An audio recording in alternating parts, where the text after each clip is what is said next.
আসসালামু আলাইকুম রহমতুল্লাহি ওবরাকাতু। সম্মানিত দিনী ভাই বোনেরা, আজকে আলোচনা করব যেসব কারণে রোজা ভাঙ্গে না এবং মাকরু হয় না। নাম্বার 1, মেসাক করলে রোজা ভাঙ্গে না, মাকরু হয় না। যে কোনো সময় হোক, কাঁচা হোক শুকনা হোক, আপনি মেসাক করবেন দিনের যে কোনো সময় রমজান মাসের, আপনার রোজা মাকরু হবে না এবং ভাঙ্গিবেও না। নাম্বার 2, শরীর বা মাথা বা দাড়ি গুফে তেল লাগানো, তেল দিলে রোজা মাকরু হবে না, ভাঙ্গিবেও না, নষ্ট হবে না। নাম্বার 3, চোখে সুরমা লাগানো বা কোনো ওষুধ দেওয়া।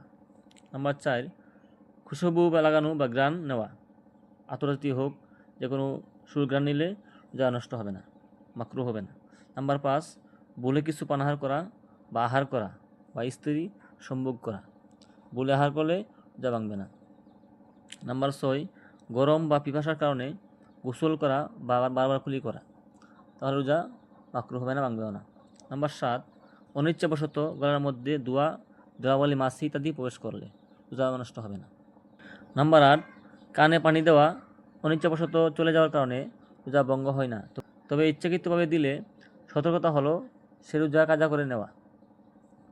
নাম্বার 9, অনিচ্ছাকৃতভাবে বমি হওয়া, ইচ্ছাকৃতভাবে অল্প বমি করলে মাকরু হয় না, তবে এর উপর ঠিক নয়। নাম্বার 10, স্বপ্নদোষ হওয়া।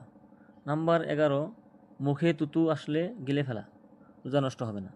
নাম্বার 12, যে কোনো ধরনের ইঞ্জেকশন বা টিকা লাগানো, তবে রোজার কষ্ট যেন বোধ না হয়, এ উদ্দেশ্যে শক্তির ইঞ্জেকশন বা স্যালাইন লাগানো মাকরু।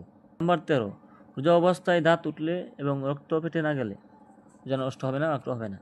নাম্বার 14, পাইরিয়া রোগের কারণে যে সামান্য রক্ত সবসময় বের হতে থাকে এবং গলার মধ্যে যায়, তার কারণে রোজা নষ্ট হবে না, ভাঙবে না। নাম্বার 15, সাপ ইত্যাদি দংশন করলে, সাপে কামড় দিলে রোজা ভাঙবে না। নাম্বার 16, পান খাওয়ার পর ভালোভাবে কুলি করার পরেও যদি থুতুতে লাল ভাব থাকে, তাহলে রোজা নষ্ট হবে না। নাম্বার 17, শাহাওয়াতের সাথে শুধু নজর করার কারণে যদি বীর্যপাত ঘটে যায়, তাহলে রোজা ফাসাদ হয় না। নাম্বার 18, রোজা অবস্থায় শরীর থেকে ইঞ্জেকশনের সাহায্যে রক্ত বের করলে রোজা ভাঙে না এবং এতে রোজা শক্তি চলে যাওয়ার মতো দুর্বল হয়ে পড়ার আশঙ্কা থাকলে রোজা মাকরু হয় না। প্রিয় দর্শক, আজকে আমরা জানলাম কোন কোন কারণে রোজা ভাঙে না, মাকরু হয় না। আমরা এদিকে খেয়াল রাখবো। আল্লাহ রাব্বুল আলামিন আমাদের সবাইকে পরিপূর্ণ রোজা রাখার তৌফিক দান করুক, আমিন।